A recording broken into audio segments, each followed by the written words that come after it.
Hi friends, আজকে বানাবো আমি লোটে মাছের ঝুড়ো। এর আগেও আমি একটা লোটে মাছের রেসিপি দিয়েছিলাম, সেটা আস্তে আস্তে সেই রেসিপিটা দিয়েছিলাম কিভাবে বানাতে হবে। এখন আমি ঝুড়ো রেসিপি করব। প্রথমে আমি কড়াইতে তেল দিয়ে তারপরে কিছুটা রসুন ভেজে নেব, আর ভেজে নেবো হচ্ছে পেঁয়াজ। ভালো করে ভাজা ভাজা হয়ে গেলে তারপরে আমি যে লোটে মাছটা কেটে ধুয়ে রেখেছিলাম পরিষ্কার করে, সেই মাছগুলো দেবো। দিয়ে ভালো করে আরেকটু ভাজা ভাজা করব। করে আমি নুন হলুদটা তো আমি আগেই দিয়েছি। তারপরে দেবো হচ্ছে কয়েকটা কাঁচা লঙ্কাটা দিয়ে ভালো করে নাড়াচাড়া করে দেবো। তারপরে দেবো হচ্ছে টমেটো। দেওয়ার পরে তারপরে দেবো হচ্ছে লঙ্কা গুঁড়ো, কারণ একটু ঝাল ঝাল দরকার একটু এই মাছে। দেওয়ার পরে তারপরে যখন একদম কষা কষা হয়ে যাবে, তখন আমি নামানোর আগে সামান্য একটু কাঁচা সর্ষের তেল দিয়ে দেবো। দিয়ে তারপরে নামিয়ে নেবো।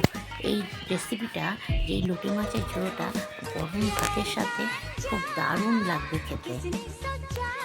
অবশ্যই কিন্তু লাইক, কমেন্ট, শেয়ার